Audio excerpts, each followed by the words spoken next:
Engineer ही नहीं बचा था, बल्कि उनसे कहीं ज्यादा काबिल इंजीनियर्स अब भी मौजूद थे।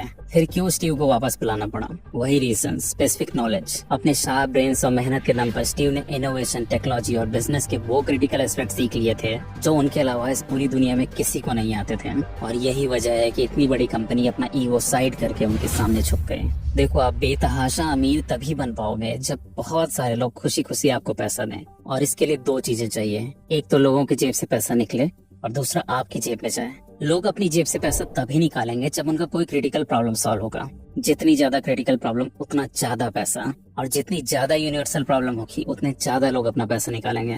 वो सारा पैसा निकल के आपके जेब में तभी जाएगा जब सिर्फ आप उस प्रॉब्लम को सॉल्व करने के लिए रिक्वायर्ड स्पेसिफिक नॉलेज रखते हो। 1959 में तमिलनाडु के छोटे से गांव में दो मजदूरों के घर एक लड़का पैदा हुआ जिसका नाम रखा गया वेलुमणि। उसने जैसे तैसे करके बड़े मुश्किलों से अपनी BSc की डिग्री पूरी करी और फिर भाभा एटॉमिक रिसर्च सेंटर में लैब असिस्टेंट की छोटी सी पोस्ट पर नौकरी करने लग गया। वो दिन भर लैब में काम करता और शाम को मिले वक्त में पढ़ाई करता। नौकरी करते करते ही उसने MSc और फिर थायराइड बायोकेमिस्ट्री में डॉक्टरेट की डिग्री ली, जिसके बाद वो लैब असिस्टेंट से साइंटिस्ट के पोस्ट पर आ गया। लैब टेक्नीशियन के अपने टेन्योर में उसे इतना ज्यादा एक्सपीरियंस हो चुका था कि उसे इंडिया की एक बहुत बड़ी प्रॉब्लम समझ आ गई, unorganised and unreliable medical test. उसने इसी को सॉल्व करने की सोची और 1996 में थायरो केयर के नाम से अपना पहला लैब डाला। आज थायरो केयर इंडिया का सबसे बड़ा डायग्नोस्टिक ब्रांड है। अपनी वाइफ के दुनिया से चले जाने के बाद मिस्टर ए वेलुमणि ने अपनी कंपनी से एग्जिट लिया, और आपको पता है उन्हें अपनी स्टेक के बदले में कितने रुपए मिले? पूरे 4500 crore. Bhabha atomic research centre में उनसे भी ज्यादा काबिल कई और साइंटिस्ट थे, पर उनमें से कोई भी इतना बड़ा एम्पायर नहीं खड़ा कर पाया। पता है क्यों? क्योंकि ये मैटर नहीं करता कि आप रिच बैकग्राउंड से हैं या पुअर, अपनी कॉलेज की पढ़ाई की है या ड्रॉप आउट हो, आप दिन रात मेहनत कर रहे हो या फिर स्मार्ट तरीके से सिर्फ कुछ आवर्स फोकस्ड वर्क कर रहे हो। मैटर सिर्फ ये करता है कि आपके पास लोगों की प्रॉब्लम सॉल्व करने के लिए स्पेसिफिक नॉलेज है या नहीं, और अगर है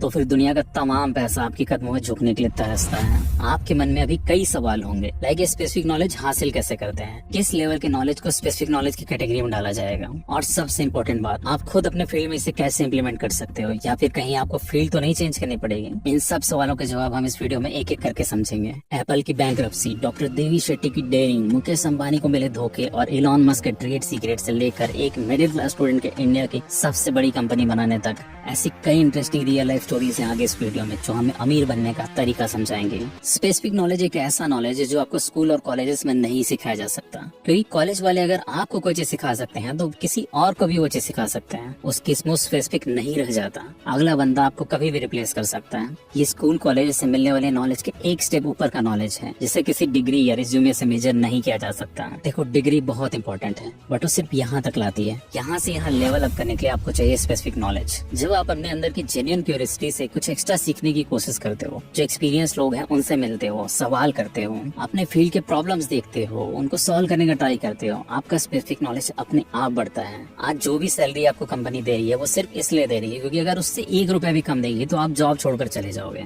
वरना उनका बस चले तो वो इससे भी आधी सैलरी में आपसे काम करा लें। बट वहीं अगर आपने अपना नॉलेज बेस इतना बढ़ा लिया कि आप कंपनी के क्रिटिकल एसेट बन गए, तो वो झक मारकर आपकी सैलरी बढ़ाएंगे।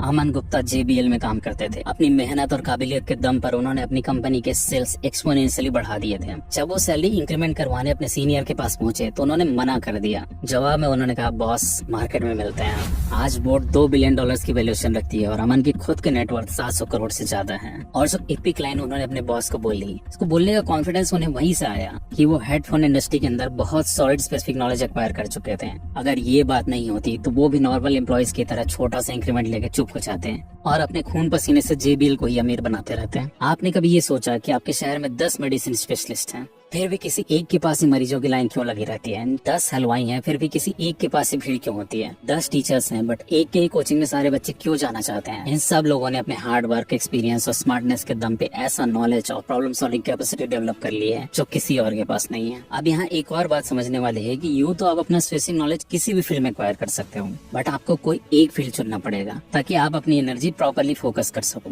अब वो कौन सा फील्ड होगा ये 2 चीजों पर डिपेंड करता है। पहला तो ये कि आपका इंटरेस्ट किस फील्ड में है। दूसरा, ऐसी कौन सी प्रॉब्लम है जिसका सॉल्यूशन दुनिया अभी तक नहीं ढूंढ पाई। इन दोनों बातों को अच्छी तरह समझने के लिए हमें कुछ साल पीछे चलना पड़ेगा, जब इलॉन मस्क सिर्फ एक नॉर्मल इंजीनियर हुआ करते थे। ईयर 2000 की बात है। इंटरनेट तब पॉपुलराइज होना स्टार्ट ही हुआ था। इलॉन जो उस वक्त महज 29 ईयर्स के थे, कुछ ही समय पहले उन्होंने अपनी पहली कंपनी Zip2 पूरे $307 मिलियन में बेची थी। Zip2 के थ्रू इलॉन न्यूज़पेपर्स को ऑनलाइन डायरेक्टरी और मैप्स अवेलेबल कराते थे। वही उस कंपनी